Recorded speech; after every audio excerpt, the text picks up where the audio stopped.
Bienvenue dans cette vidéo. Aujourd'hui dans cette vidéo, on va voir pourquoi est-ce que tu dois automatiser ta location courte durée. Je m'appelle Florent, je suis entrepreneur investisseur depuis bientôt maintenant 4 ans. J'investis principalement sur la ville de Marseille, mais également en région parisienne et à Bordeaux. Aujourd'hui, j'ai près d'une trentaine de biens et je me suis spécialisé en location courte durée. Sur cette stratégie, j'ai près d'une quinzaine de biens et à travers ces vidéos, j'essaie de te partager toute l'expérience et les connaissances que j'ai accumulées en immobilier. Alors le sujet de cette vidéo du jour est qu'est-ce que tu dois automatiser en location courte durée. Alors tout d'abord, pourquoi est-ce que tu dois automatiser ta location courte durée? Il est indispensable que tu automatises ta location courte durée si tu ne veux pas en devenir esclave. Puisque si tu ne mets pas les bons process en place pour déléguer et pour automatiser ta location courte durée, elle risque de devenir ton pire cauchemar. Les ménages, les arrivées, l'administratif, les départs, la blanchisserie, tout un tas de tâches qu'il est indispensable d'effectuer dans ta location courte durée pour que tout se déroule au mieux. Et d'ailleurs, si ton objectif est de multiplier ces opérations, que ce soit en mixant la location courte durée et de la location plus classique,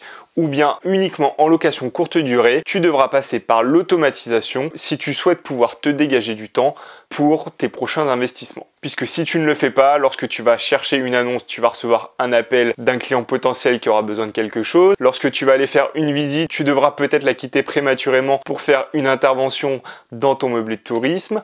Et ainsi de suite, ainsi de suite. Donc tu comprends qu'il est indispensable que tu automatises ta location courte durée. Alors on parle d'automatisation, mais qu'est-ce que tu peux automatiser sur de la location courte durée? Alors premièrement, on va parler de ce que tu dois, ce que tu es obligé finalement de déléguer, ce que tu ne peux pas automatiser. Tout simplement, les ménages, à ce jour, il n'est pas possible de l'automatiser puisque tu dois faire intervenir quelqu'un, une personne, un prestataire pour effectuer cette tâche, que ce soit pour le ménage et la blanchisserie. Donc choisis bien ton prestataire, tu as plusieurs possibilités pour le ménage et la blanchisserie. D'ailleurs, j'ai fait une vidéo à ce sujet que je te mets dans un coin de cette vidéo que tu peux aller voir si tu veux en savoir un petit peu plus sur comment est-ce que tu peux déléguer ton ménage et comment est-ce que tu peux également déléguer et gérer ta blanchisserie. Tu peux ainsi faire appel à un prestataire, qu'il soit auto-entrepreneur ou bien une société de ménage, une conciergerie. Tu as également le service thèse, si tu ne le connais pas, qui est un peu l'équivalent du CESU, mais pour un meublé de tourisme que tu exploiterais à l'année, alors que le CESU est plutôt réservé à ta résidence principale. Et il en est de même pour la blanchisserie. Il y a plusieurs possibilités, prestataire, pressing blanchisserie professionnelle, prestataire également qui te fournissent le linge. Voilà, il y a plein de possibilités. Je te résume un petit peu tous ces cas dans cette vidéo, donc va la voir. Donc déjà, premier point, tu l'as compris, tu dois déléguer ton ménage et ta blanchisserie pour ne pas être esclave de ton meublé de tourisme et pour que tu ne sois pas contraint d'aller faire les ménages n'importe quel jour, puisque les arrivées et les départs de tes voyageurs, de tes futurs clients peuvent arriver en semaine, en week-end, même si tu es en vacances.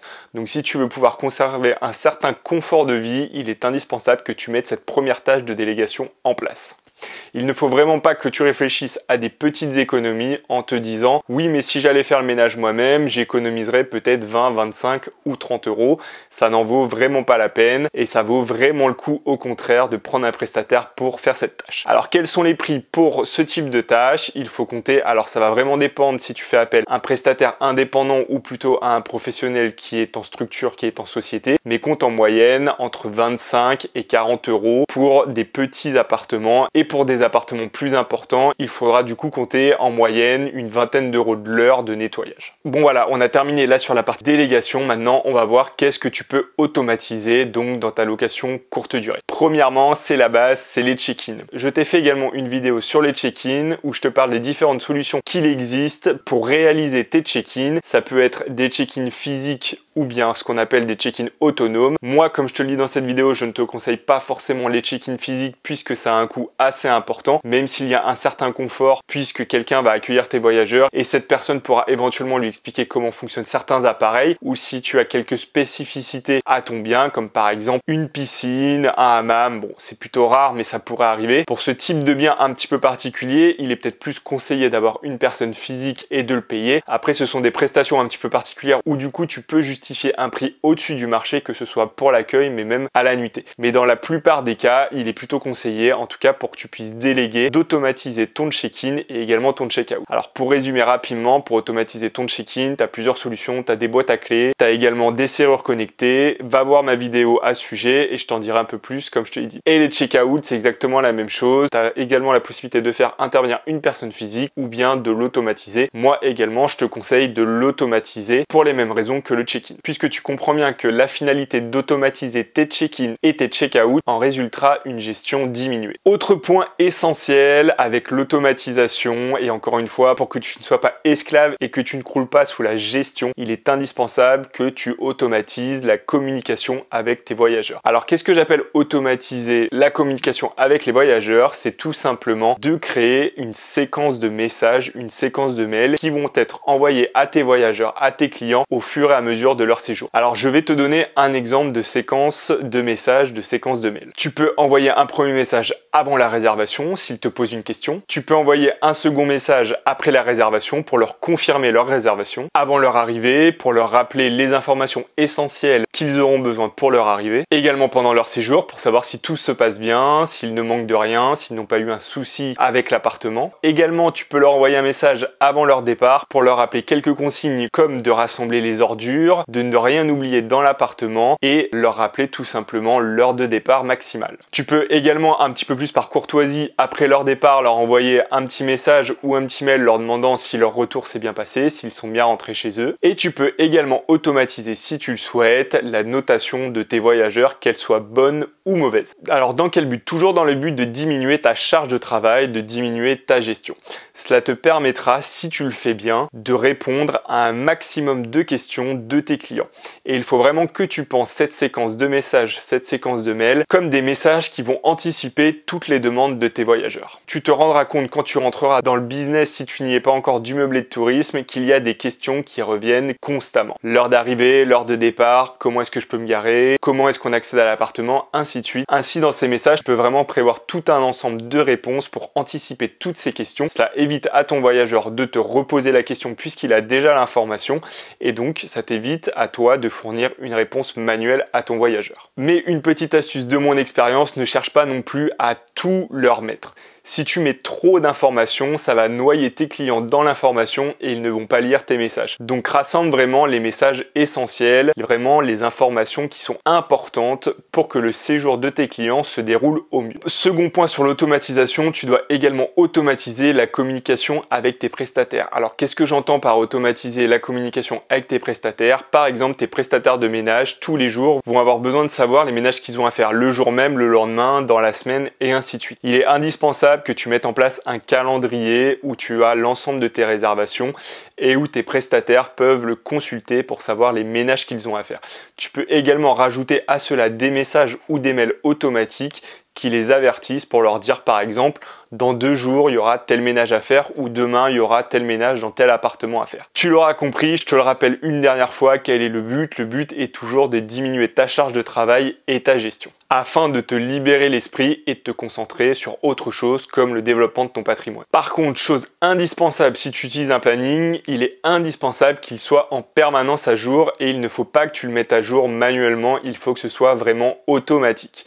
Puisqu'il peut arriver que tu aies des mises à jour de dernière minute, que ce soit des prolongements de séjour, des annulations, donc il est indispensable que ton planning se mette de manière automatique. Encore une fois, tout ce dont je te parle doit se faire de manière automatique et tu ne dois intervenir manuellement dans cette procédure que lorsque c'est vraiment nécessaire et que c'est un cadre exceptionnel. Autre chose, si tu te lances dans le meublé de tourisme, dans la location courte durée, tu vas certainement accueillir des professionnels. Il faut savoir que les professionnels souvent ont besoin d'une facture pour justifier leurs frais à leur entreprise et se faire rembourser. Alors sur certaines plateformes, il y a des choses qui sont mises en place mais qui sont plutôt des reçus qui ne sont pas de réelles factures et donc ces professionnels ou même les vacanciers risquent de te demander des factures. Il est important que dès le début, tu aies une trame, que tu aies un modèle de facture et que tu l'automatises également puisque imaginons que tu aies 150 voyageurs dans l'année, cela voudrait dire que si les 150 te demandaient une facture, tu serais obligé de faire à la main 150 factures dans l'année. Alors c'est tout à fait possible, mais maintenant imagine si tu as 10 appartements, 15-20 appartements, Imagine-toi la quantité de travail que ça risque de te faire. Tout ça, ce sont également des tâches que tu peux automatiser et donc il est très important que tu automatises également la génération de factures en mettant tous les détails dedans, comme les frais de ménage, la commission, le prix du séjour, toutes les informations du séjour que ton voyageur pourra retrouver sur sa facture et ainsi justifier du prix qu'il a payé auprès de son entreprise si c'est un professionnel ou bien pour lui s'il en a besoin pour X raisons. Tu dois également automatiser les encaissements et les cautions. Sur certaines plateformes, tout ça est géré en interne, tu n'as rien à faire, tu n'as pas besoin de gérer toi-même les encaissements et les cautions. Sur d'autres plateformes, tu vas avoir à faire un choix. Laisser la plateforme gérer les encaissements au détriment de la caution, c'est-à-dire que tu n'auras pas la possibilité d'avoir de caution, en tout cas automatisée, ou bien gérer toi-même les encaissements et tu pourras ainsi gérer également les cautions. Comment est-ce que ça se passe concrètement? Eh bien en fait, via ces plateformes, tu vas récupérer les informations bancaires qui sont des informations très sensibles et tu pourras ainsi débiter les cartes bancaires du montant du séjour et faire des empreintes bancaires en guise de caution. Il est très important que tu les automatises. Premièrement, en termes de sécurité pour que tu n'aies pas à manipuler toi-même des coordonnées sensibles et avec un risque éventuel, alors on va aller loin, mais un risque de hack par exemple de ton ordinateur et que tu te fasses voler ses coordonnées bancaires. Et deuxième chose, encore une fois, c'est pour ta gestion. Et cette tâche est bien évidemment tout à fait réalisable. Tu peux automatiser les paiements et les prises de caution ou du moins les empreintes bancaires avec des logiciels spécialisés. Donc encore une fois, c'est tout à fait possible. Tout ce que je te dis dans cette vidéo en termes d'automatisation ou de délégation, tout est réalisable. Ce n'est pas quelque chose de farfelu puisque c'est quelque chose que je fais moi aujourd'hui. Et là, je te donne tous les points que tu peux donc du coup déléguer et que tu dois automatiser également si tu veux gérer au mieux ta location courte durée avec le minimum de contraintes. Autre point, tu dois automatiser tes prix. Si tu mets tes appartements sur différentes plateformes, tu vas devoir gérer sur chaque plateforme tes prix. Ça peut être très contraignant et en plus des fois c'est un petit peu compliqué puisque d'une plateforme à l'autre tu n'as pas le même montant de commission, donc finalement tu ne vas pas avoir le même prix affiché. En utilisant des logiciels spécialisés, notamment des channel managers, tu peux automatiser ces prix en indiquant ton prix sur la plateforme. Bien évidemment, il faudra bien configurer ton channel manager et automatiquement ça multipliera en fonction de la commission de chaque plateforme tes prix. Par exemple, 3% sur Airbnb, 18% sur Booking et peut-être 22 ou 23% sur Expedia. Encore une fois, ne prends pas ces chiffres pour argent comptant, ce n'est qu'un exemple. Mais tu peux tout à fait l'automatiser.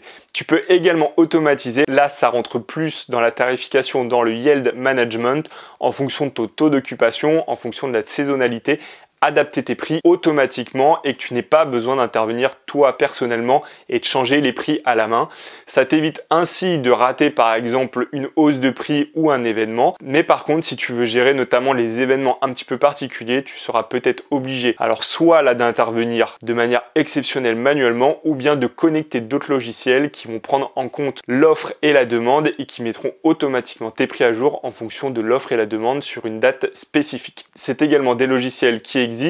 D'ailleurs, j'avais fait une vidéo sur 3 outils dont il est indispensable pour moi que tu utilises si tu veux automatiser ta location courte durée. Je te mets également la vidéo dans un coin de celle-ci et je t'invite à aller la consulter. Si tu ne les utilises pas, tu vas voir, ces outils sont très puissants et te permettent de mettre en place une automatisation qui va te soulager grandement. Tu dois également avoir un suivi de ton meublé de tourisme, c'est très important.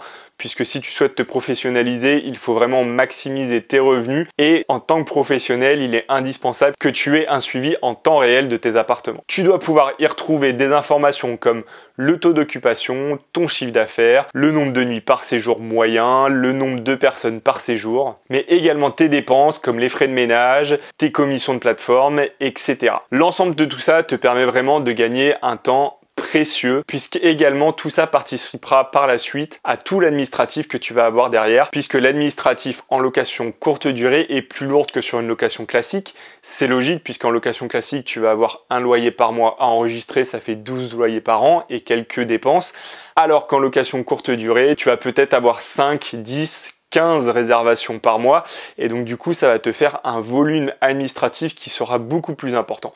Donc tous ces outils te permettent également de gagner énormément de temps en administratif en générant des tableaux qui reprennent par exemple toutes tes informations de réservation avec les prix, les commissions, les frais de ménage, etc. et de les transmettre directement à ton comptable, soit pour générer des récapitulatifs ou des factures ou toutes les informations dont ils auront besoin pour établir la comptabilité de ton bien. Dernière chose dont je ne t'ai pas parlé et qui est très important et que tu peux également automatiser, c'est automatiser les baux de location. Si tu utilises un site personnel ou en passant par certaines plateformes, tu seras obligé pour te protéger en tant que bailleur de générer des baux de location courte durée. Tu peux également les automatiser, ça peut faire partie par exemple dans ta séquence de messages où tu envoies le bail à ton futur client avec la demande de la pièce d'identité, avec une signature en ligne par exemple, pour que ce soit vraiment automatisé, simple pour toi. Et toi, tu es notifié une fois que le bail est complété, que le paiement est terminé.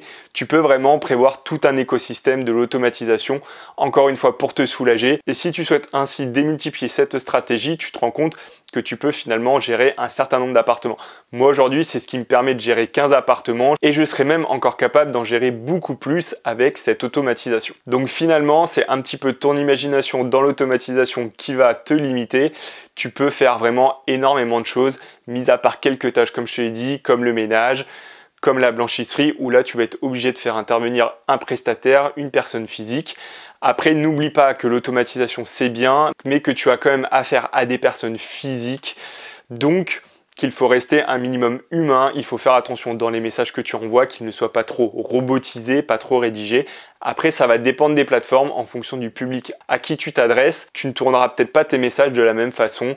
Par exemple, à une clientèle professionnelle ou une clientèle de vacanciers, tu n'auras peut-être pas tout à fait le même discours et tu peux adapter du coup ton discours en fonction des plateformes.